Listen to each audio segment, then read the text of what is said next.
I'm here with Helsinki Wolverines head coach Pekka Lamminsalo. Pekka, welcome to the podcast, man. Hey, thanks for having me. I'm fired up to talk some football. Of course, man. So we're gonna jump right into it. Last year Wolverines didn't have a typical Wolverines season, and me and you even talked personally that you guys were going through things and you were okay with what happened. You got a lot of young guys got to play, a lot of players got experience, but now it's 2024. We're back into okay. We're trying to get some wins and we're trying to build on this thing here in Helsinki. What is what is some of the driving force for you guys this season this year? Like, what are kind of some of the things you want to get accomplished? Well, naturally, uh, when a new coaching staff comes in, there's going to be new verbiage, a new kind of culture set. Uh, I was lucky to follow up with Coach Mattingly, who had a good kind of like basis built in the team. But of course, we felt that we wanted to improve our or like increase the core of Finnish players that we had, and naturally, there was a lot of learning on both sides, both the coaching staff and the players, and we were putting a young team into a very tough position. This season, of course, we're going to be building on that. Last season, the main focus was finding those core players, those cornerstone players that we want to build around, and we feel that we feel very strongly that we actually accomplished that. We found Capo Vilha, for example, played an incredibly good season as cornerback, even though he was put into a very tough situation playing most wide receiver ones. And we feel that we can build around him on defense. On offense, well, naturally, Rasse has been improving throughout the season, and we feel that we can build around him in the future. But this season, it's mainly building up on the verbiage, um, building up the culture, understanding what winning behavior is, trying to get more of that winning behavior and build habits for our players to kind of understand what it requires to be successful in this league. And on the roster building side, of course, we need more depth. We severely need more players, and we feel that we've accomplished that through a different channels. We have a very good cooperation with the Alta Predators these days.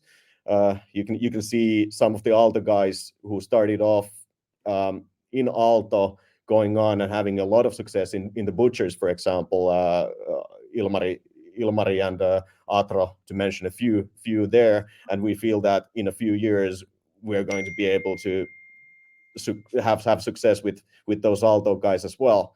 Um, Naturally, other areas where we want to improve, of course, is getting these domestic players from other teams.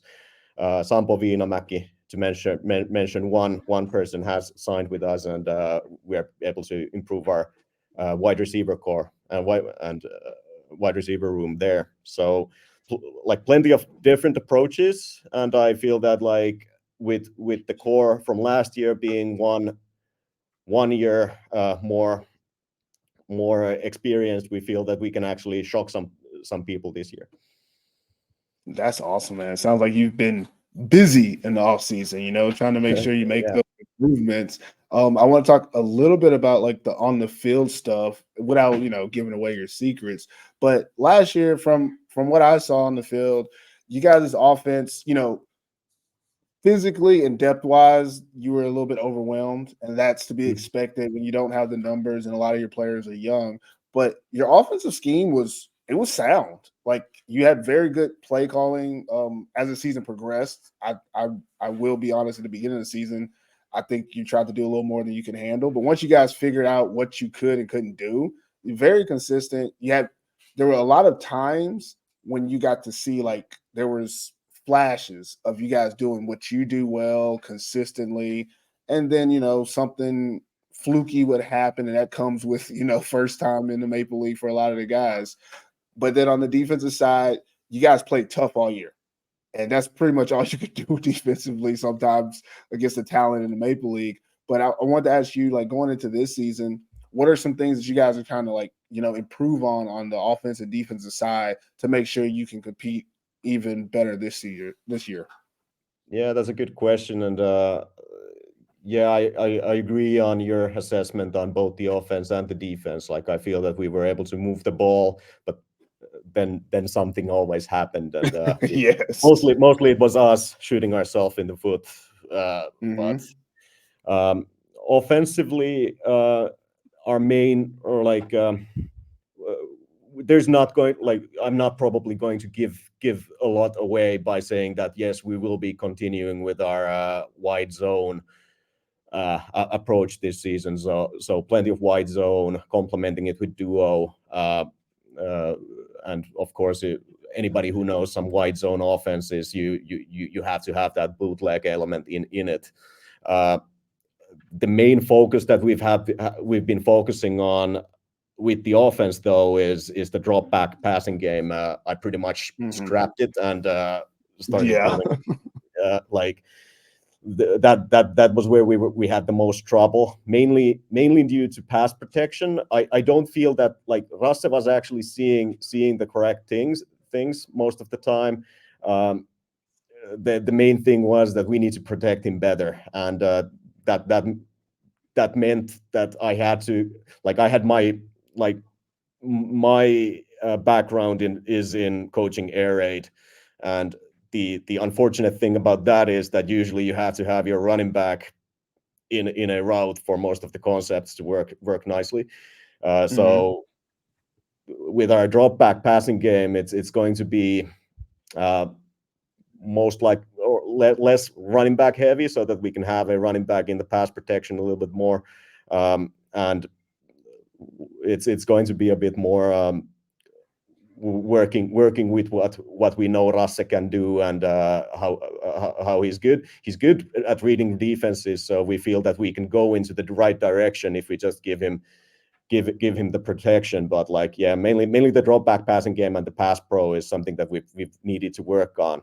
And Yeah. naturally, like our line, it's not going to be something that we can change immediately, but at least I, as a play caller, can um, try and help with matchups and not force any of our guys to play against matchups that are too difficult. So I need to be able to send help where it is needed in the pass protection. So that's one key element on the offense. Um, on the defense, I think yeah, we were very tough, and I didn't see a lot of quitting in that. So we pursued well.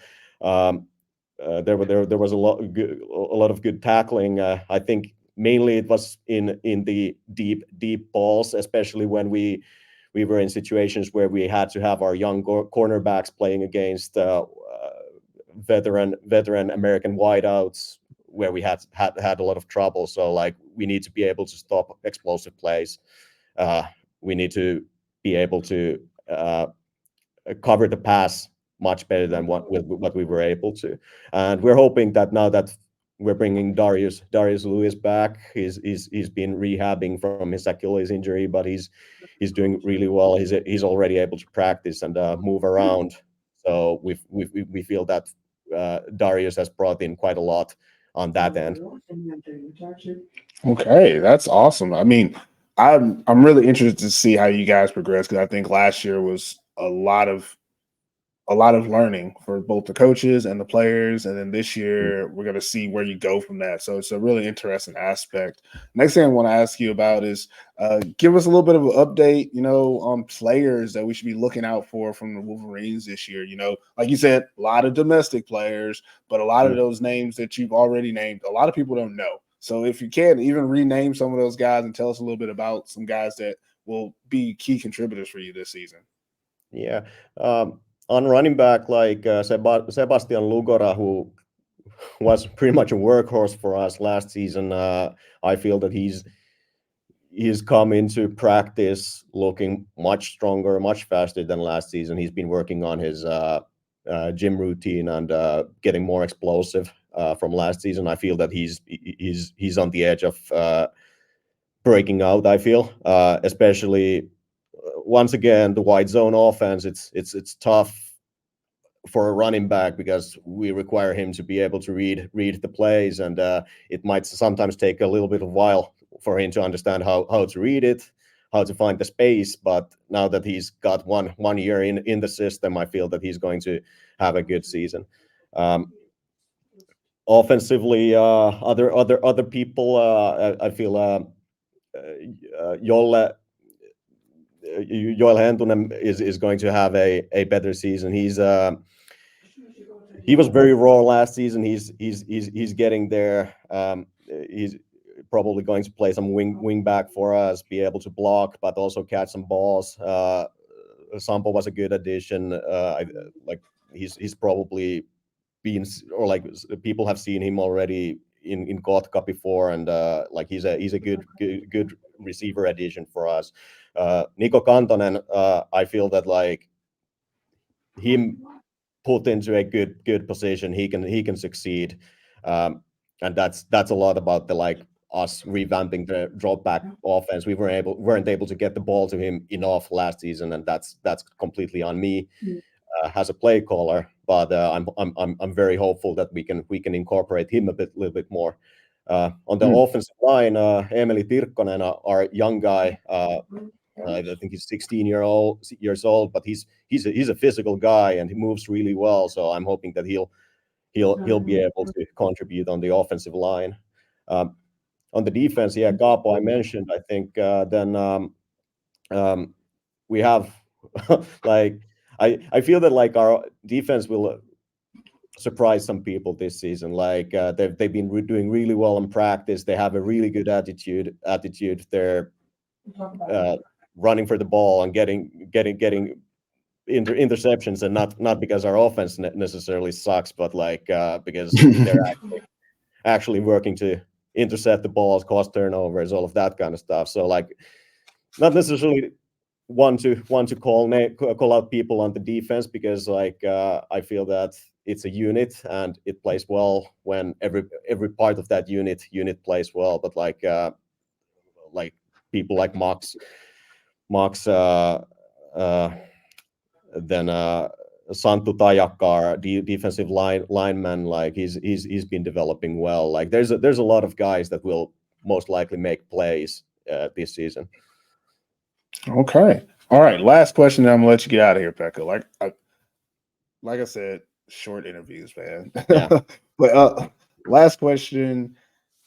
Going into the season, it's the Maple League, but again, this season is a lot more open than what we've seen in the past. I mean, Mm. after last year's Maple Bowl and what happened there, you kind of feel like anybody could win it this year. It could be a turning point for a lot of teams. There's a lot of changeover for a lot of teams. You guys are one of the, I want to say there's maybe 3 teams that are bringing back a real core, and you're one of those teams, which I think gives you an advantage on other teams because you're able to practice year long and you don't have to change a lot. But with all these changes, what are you most excited about seeing in the 2024 Maple League season? Yeah, it's like the Maple League in general is a very volatile league in the sense that like there are a lot of changes every year. You don't have to look back a few years only that like the current defending champion was winless. Like the Butchers, I think, were 0-5 in 2020, and the Crocodiles were in a slump for a little while. So like things can change real fast in this league. But in general, like I feel that it's going to be interesting to see. The Roosters have a new defensive coordinator, Kalle, stepping into a smaller role this season, and them bringing an American defensive coordinator. So the system there is going to be completely new. That's going to be interesting to see. It's going to be interesting to see how Nessie is able to like what's the Kuopio Steelers going to look like this season? What kind of culture will they have? These and now the UNC, they're always a mystery at this point of the season. Like what's going to happen there?